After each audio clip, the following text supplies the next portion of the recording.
Itu Rekana lagi record. Nah.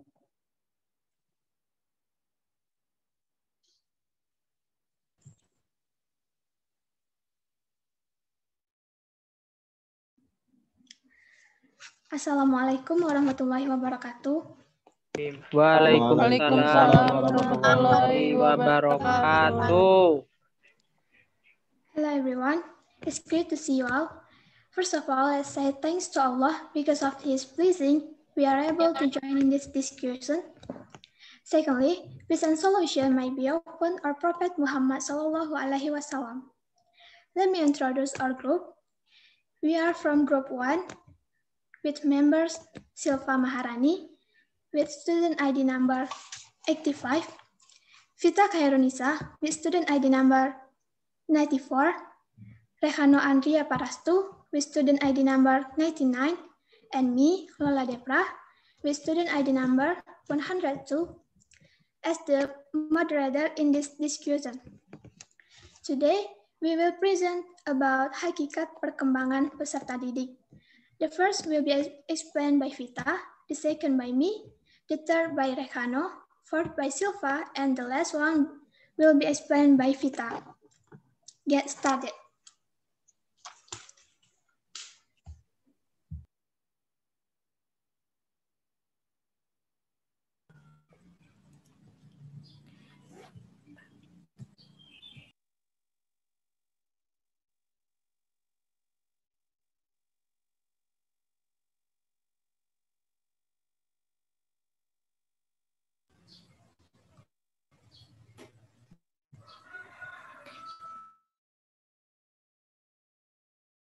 Perkembangan. Pengertian pertumbuhan. Pertumbuhan adalah perubahan yang terjadi pada setiap makhluk hidup, terutama berkaitan pada fisiknya. Fasta 1992 mengemukakan bahwa panjang bayi menjadi hampir 2 kali lipat pada usia 4 tahun. Pada anak laki-laki dan perempuan, berusia 10 tahun memiliki tinggi yang hampir sama. Pada usia antara 10 dan 12 tahun, anak perempuan tumbuh dengan pesat, sedangkan pada anak laki-laki, hal itu terjadi ketika umur 12 atau 14 tahun. Fasta kemudian melanjutkan bahwa tinggi badan berlangsung selama sekitar umur 15 tahun atau 16 tahun pada anak perempuan, dan pada anak laki-laki sampai umur 17 atau 18 tahun. Pertumbuhan berlangsung selama masa kanak-kanak, tetapi tidak dengan kecepatan yang tetap. Kecepatannya menurun dan menjadi pesat kelajuannya ketika masa adolesen atau remaja dan selanjutnya berhenti. Banyak faktor yang mempengaruhi pertumbuhan. Genetika yang diturunkan sangat penting, akan tetapi banyak faktor lain seperti nutrisi, kesehatan, lingkungan, olahraga, itu pula memberi peran penting lainnya. Lalu, pengertian perkembangan.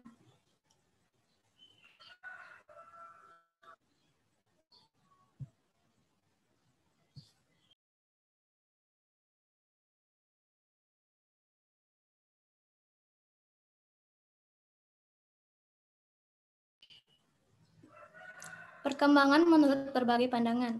Yang pertama, Hasan 2006.13. Perkembangan berarti segala perubahan kualitas dan kuantitatif yang menyertai pertumbuhan dan proses kematangan manusia.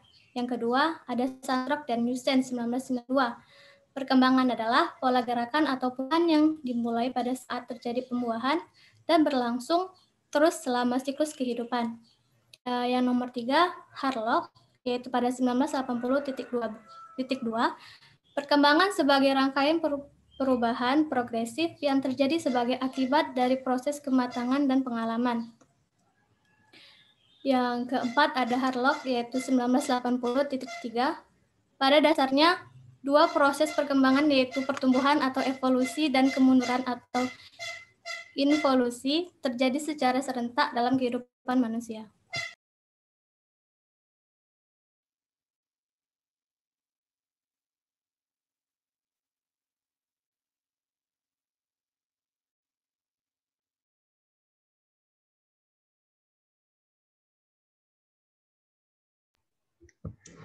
Selanjutnya, perbedaan dan persamaan antara pertumbuhan dan perkembangan.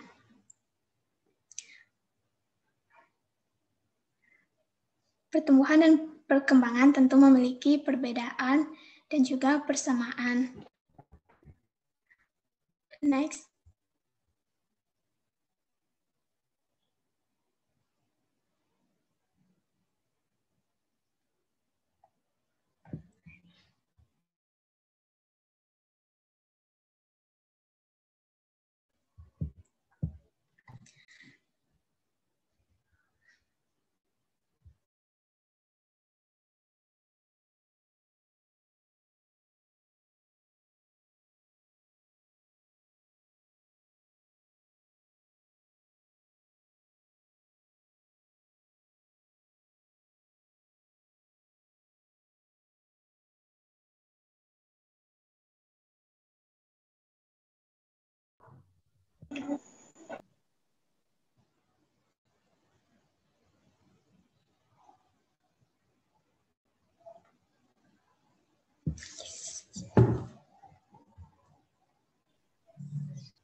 Dapat kita lihat di sini ada perbedaan antara pertumbuhan dan perkembangan. Terdapat 7 perbedaan antara pertumbuhan dan perkembangan. Di bagian terakhir ada contoh, di sini pertumbuhan, tinggi serta berat badan, dan contoh untuk perkembangan ada perubahan pola pikir serta tertarik terhadap sesuatu yang baru. Perbedaan pertama terletak pada cara mengukur, di mana pertumbuhan bersifat kuantitatif, yang artinya bisa digambarkan dengan menggunakan bilangan. Contohnya, tinggi serta berat badan dapat kita nyatakan dalam bentuk sentimeter maupun juga kilogram. Kemudian perkembangan bersifat kualitatif, yang artinya tidak bisa digambarkan dengan menggunakan bilangan. Contoh di sini yaitu perubahan pola pikir, di mana pola pikir tentu tidak bisa kita hitung atau kita tentukan, kita nyatakan dalam nilai angka atau bilangan. Jadi itu artinya bersifat kualitatif, sedangkan pertumbuhan bersifat kuantitatif. Kemudian perbedaan kedua, keterulangan, di mana pertumbuhan bersifat irreversible, yang artinya tidak bisa terulang. Seorang bayi, kita ambil contohnya, dia bertambah tinggi setiap harinya, tapi setelah mencapai tinggi badan tertentu, dia tidak bisa kembali ke tinggi badan sebelumnya. Nah, itu yang dimaksud dengan bersifat irreversible atau tidak bisa terulang. Sedangkan perkembangan bersifat reversible, yang artinya bisa terulang. Contohnya tertarik terhadap sesuatu hal yang baru. Bisa saja dulu kita tertarik kepada sesuatu hal, tapi karena sesuatu kita menjadi tidak tertarik kepada hal tersebut. Nah, bisa jadi di kemudian hari kita kembali tertarik kepada sesuatu hal yang dulu kita sukai. Itu artinya perkembangan dapat terulang atau bersifat reversible. Yang tiga, keterbatasan.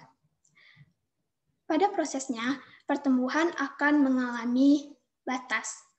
Pertumbuhan terbatas pada usia tertentu. Misalnya, tinggi badan, seorang bisa saja ketika berumur 21 hingga 25 tahun, seorang tersebut tidak mengalami pertumbuhan tinggi badan lagi, karena pertumbuhan terbatas dengan usia. Sedangkan perkembangan tidak terbatas dengan usia. Contohnya pola pikir. Mungkin sejak anak-anak, pola pikir kita masih pola pikir anak kecil, dan semakin bertambahnya umur, pola pikir kita menjadi lebih dewasa. Dan semakin dewasa, pola pikir kita akan menjadi lebih baik. Itu artinya perkembangan tidak akan terbatas dengan usia. Kemudian yang keempat, keterlihatan. Pertumbuhan biasanya terlihat secara fisik atau kasat mata. Misalnya ketika berat badan seorang naik, tentu akan terlihat perbedaannya sebelum berat badannya naik dengan setelah berat badannya naik. Sedangkan perkembangan tidak dapat dilihat secara fisik, melainkan secara fisiologis. Contohnya pola pikir. Kita tidak bisa melihat secara fisik bagaimana perubahan pola pikir seseorang, tapi kita bisa merasakan, kita bisa mengetahui bahwa pola pikir seseorang tersebut berubah. Kemudian dari segi proses, pertumbuhan berlangsung secara cepat, di mana pada awal usia sampai dengan remaja. Pada saat bayi, tentu pertumbuhannya panjang badan atau tinggi badan, dan juga berat badannya akan tumbuh secara cepat.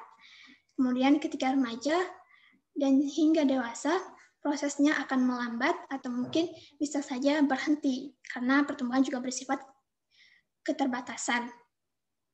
Sedangkan perkembangan, dia berlangsung pada setiap titik fase kehidupan. Mulai dari kita bayi hingga kita tua nanti, kita akan terus berkembang. Dari yang kita bayi, kita tidak bisa apa-apa, hingga sekarang kita bisa berbicara, berjalan, berpikir. Itu artinya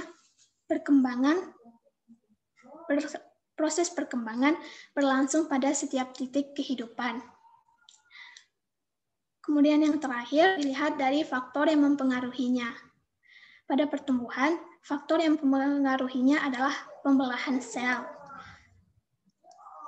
Sekarang kita ambil contoh dari pertumbuhan, dari tumbuhan. Ketika tumbuhan mengalami pembelahan sel, maka tumbuhan tersebut akan mengalami pertumbuhan biji atau bunga.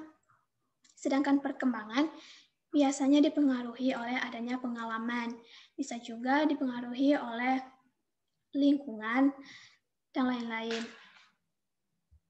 Selanjutnya, kita bahas persamaan antara pertumbuhan dan perkembangan.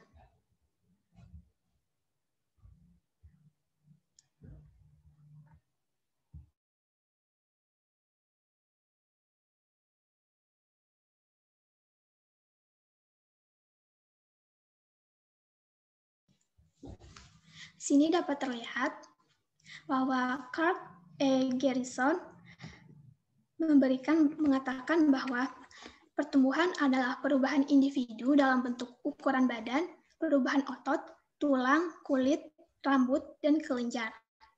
Sedangkan perkembangan adalah hasil daripada tindakan yang saling berkaitan antara perkembangan jasmani dan pembelajaran. Maka dapat diambil kesimpulan bahwa pertumbuhan dan perkembangan berjalan secara bersamaan. Keduanya menuju proses yang lebih baik. Keduanya merupakan proses perubahan progresif yang berjalan secara bersamaan dan bersifat maju, meningkat, membuat kita menjadi lebih baik, sehingga ke depannya kita bisa menjadi lebih baik lagi dan bisa melakukan atau memiliki hal-hal yang sebelumnya belum kita miliki atau tidak bisa kita lakukan. Itu persamaan antara pertumbuhan dan perkembangan.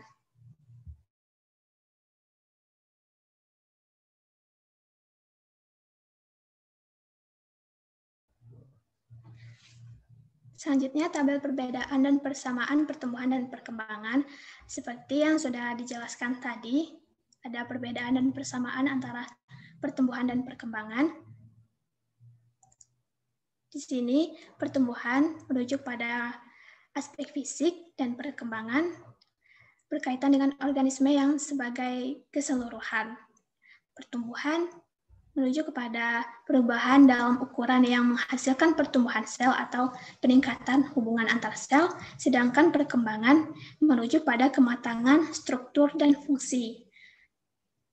Kemudian, pertumbuhan merujuk kepada perubahan kuantitatif atau sesuatu yang dapat dihitung, dinyatakan dalam bentuk bilangan atau angka, sedangkan perkembangan dia bersifat kuantitatif dan kualitatif. Ada yang bisa dihitung, ada juga yang tidak. Pertumbuhan tidak berlangsung secara seumur hidup. Perkembangan merupakan proses yang berkelanjutan. Artinya, sejak kita lahir hingga kita tua, seumur hidup kita terus mengalami perkembangan. Dan yang terakhir, pertumbuhan mungkin membawa atau tidak membawa perkembangan. Jadi pertumbuhan bisa saja terjadi tanpa adanya perkembangan. Dan perkembangan mungkin terjadi tanpa pertumbuhan. Tetapi keduanya bisa berjalan secara bersamaan.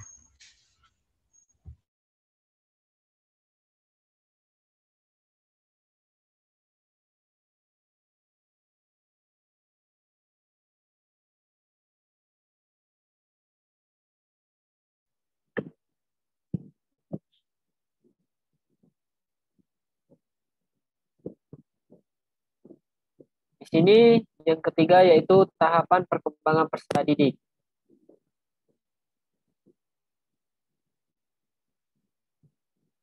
Dalam perkembangan terdapat pertumbuhan. Pola gerakan itu sangat kompleks karena merupakan hasil dari produk dalam beberapa proses. Proses yang pertama yaitu proses biologis. Yang kedua, proses kognitif. Yang ketiga, proses sosial.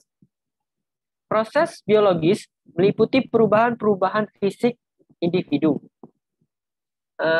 Kita misalkan gen yang mewarisi dari kedua orang tua. Kemudian pertumbuhan otak, pertambahan tinggi dan berat. Keterampilan motorik dan perubahan-perubahan hormon ketika kita sudah beranjak pubertas. Itu semua adalah proses biologis di dalam perkembangan. Yang kedua yaitu proses kognitif. Meliputi perubahan-perubahan yang terjadi pada individu mengenai kecerdasan dan bahasa dalam individu itu sendiri. Seperti mengamati gerakan mainan bayi yang digantung menghubungkan dua kata menjadi kalimat, menghafal puisi, dan menyelesaikan soal-soal matematika. Nah, hal tersebut mencerminkan proses kognitif dalam perkembangan. Yang ketiga yaitu proses-proses sosial. Pada proses sosial ini meliputi perubahan-perubahan yang terjadi dalam hubungan individu dengan individu lainnya. Perubahan-perubahan seperti emosi dan perubahan dalam kepribadiannya. Seperti senyuman bayi ketika disentuh oleh ibunya, sikap agresif anak laki-laki ketika bermain bersama temannya, dan kewaspadaan seorang gadis ketika berada di lingkungan. Itu semua adalah proses-proses sosial yang terjadi dalam perkembangan anak. Selanjutnya.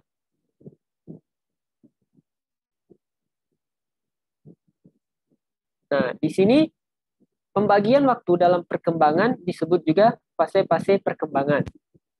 Nah, di sini menurut Santrock dan Yusen ada 5 tahapan fase. Yang pertama yaitu fase pranatal, yaitu saat dalam kandungan. Pada fase ini, waktu yang terletak pada fase ini antara masa pembuahan sampai masa kelahiran. Pada saat ini terjadi pertumbuhan yang sangat luar biasa, di mana dari hanya satu sel menjadi satu organisme yang lengkap dengan otak dan kemampuan berperilaku yang dibuat kurang lebih hanya 9 bulan 10 hari. Yang kedua, fase bayi, antara 18 bulan atau hingga 24 bulan. Saat perkembangan berlangsung, fase ini antara 18 atau 24 bulan. Pada masa ini banyak kegiatan-kegiatan yang dilakukan, seperti kegiatan psikologis anak tersebut yang baru dimulai, misalnya dia belajar ngomong atau berbahasa, koordinasi motorik sensoriknya, dan sosialisasi terhadap lingkungan di sekitarnya. Yang ketiga, fase kanak-kanak awal. Fase perkembangan yang berlangsung ini antara masa akhir bayi sampai umur 5 atau 6 tahun. Kadang-kadang fase ini disebut juga dengan masa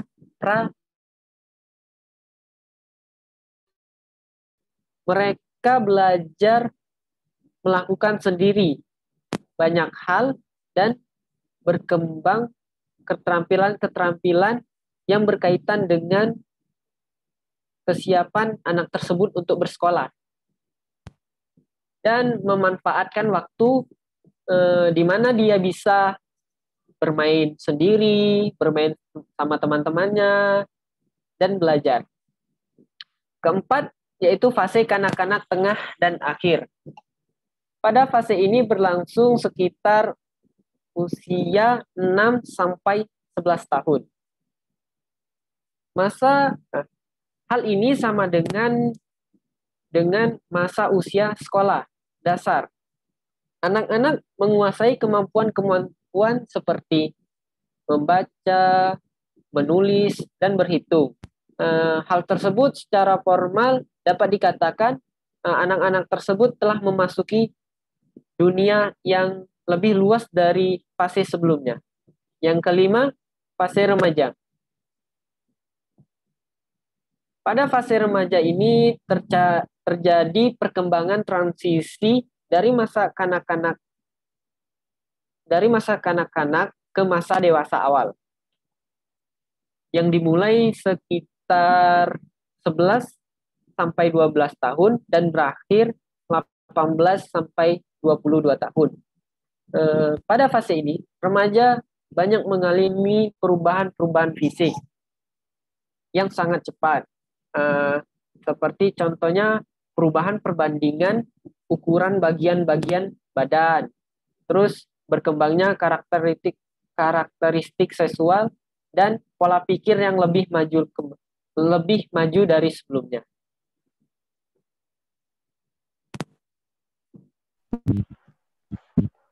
Tahap perkembangan selanjutnya yaitu dari Erikson, seorang ahli teori psikoanalisa sekaligus pendidik. Ia mengemukakan tentang teori perkembangan efektif. Yang pertama yaitu trust versus mistrust atau kepercayaan dasar. Tahap ini dimulai dari usia 0 sampai 1 tahun. Pada tahap ini, jika pemeliharaan terhadap bayi tidak memadai sebagaimana mestinya, dan terdapat sikap-sikap menolak, disitulah tumbuh rasa takut dan rasa ketidakpercayaan pada sekelilingnya ataupun orang-orang di sekitarnya. Perasaan seperti itu akan terbawa pada tingkat-tingkat perkembangannya. Yang kedua yaitu tahap otonomi, dimulai dari usia 1 sampai 3 tahun. Pada tahap ini timbul adanya kemampuan motorik dan mental anak. Hal itu bisa berdampak positif ataupun negatif saat masa pertumbuhannya. Yang ketiga, tahap inisiatif, yaitu usia dari usia 3 sampai 5 tahun. Tahap ini adalah masa di mana anak inisiatif belajar mengendalikan tubuhnya atau gerakannya, dan hal itu harus diiringi dengan respon yang baik dari orang tua, dan biarkan anak-anak bebas mengekspresikan perasaannya melalui gerakannya. Yang keempat, yaitu tahap produktivitas, dimulai dari usia 6 sampai 11 tahun. Pada tahap ini, anak mulai berpikir deduktif, bermain, dan belajar. Pada tahap inilah seorang anak dibimbing untuk membuat, melakukan, dan mengerjakan sesuatu. Yang kelima yaitu tahap identitas, dimulai dari usia 12 sampai 18 tahun. Pada tahap ini adalah tahap di mana kematangan fisik dan mental seorang anak, pandangan dan pemikirannya tentang dunia sekelilingnya mengalami perkembangan. Yang keenam, tahap keakraban, dimulai dari usia 19 sampai 25 tahun. Pada tahap ini yang terjadi yaitu kemampuan untuk berbagi rasa dan memperhatikan orang lain. Jika rasa atau perhatian tersebut tidak terdapat atau tidak dibagikan pada orang sekitarnya, maka anak-anak atau orang tersebut akan merasa bahwa ia sendirian, diasingkan, tanpa ada orang lain di sekitarnya untuk berbagi rasa dan saling memperhatikan. Yang ketujuh yaitu tahap generasi berikut, dimulai dari usia 25 sampai 45 tahun. Pada tahap ini, orang-orang akan lebih memikirkan kehidupannya, keluarganya, orang lain, dan semuanya. Yang kedelapan, yaitu yang terakhir, tahap integritas. Dimulai dari usia 45 tahun ke atas. Pada tahap terakhir, setiap orang akan melihat atau mengingat masa-masa sebelumnya tentang keberhasilan yang membuat orang merasa puas akan apa yang dilakukan pada masa sebelumnya, ataupun tentang kegagalan yang telah membuat orang tersebut putus asa saat mencoba lagi, tapi merasa sudah terlambat. Pada teori perkembangan efektif yang dikemukakan oleh Erikson ini menjelaskan bahwa terdapat pengaruh positif ataupun negatif dari satu tahap ke tahap berikutnya.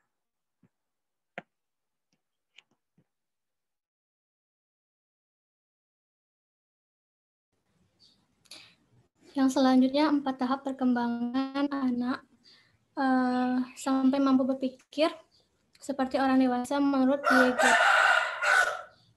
Yang pertama ada tahap sensori motor, yaitu dari usia 0 sampai 2 tahun.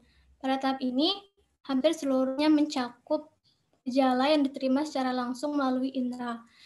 Pada saat anak mencapai kematangan dan mulai memperoleh keterampilan berbahasa, mereka mengaplikasikannya dengan menerapkannya pada objek yang nyata. Anak mulai memahami hubungan antara benda dengan nama yang diberikan kepada benda tersebut.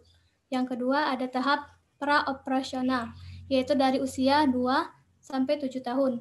Pada tahap ini, perkembangan sangat pesat. Keputusan yang diambil hanya berdasarkan intuisi, bukannya berdasarkan analisis rasional.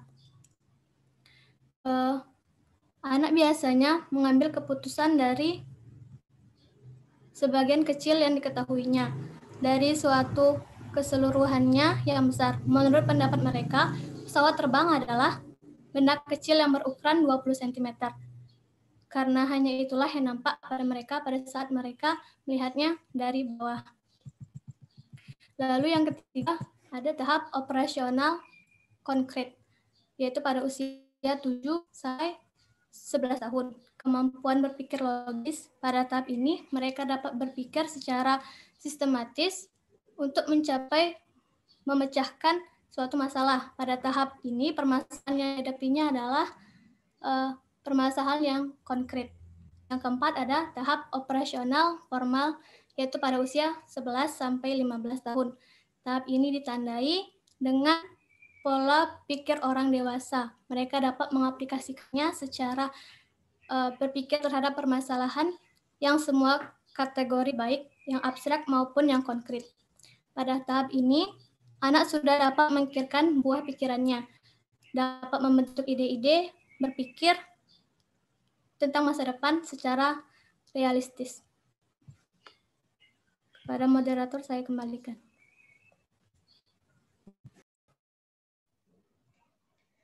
Okay, well, that was the presentation from our group.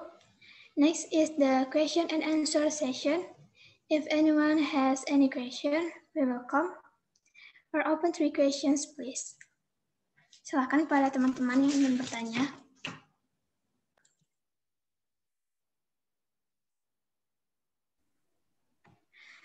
And finally, knock off the presentations from our group. For the mistakes and shortcomings, we apologize. Thank you very much for your great attention. Ladies and gentlemen, wassalamualaikum warahmatullahi wabarakatuh. Waalaikumsalam warahmatullahi wabarakatuh.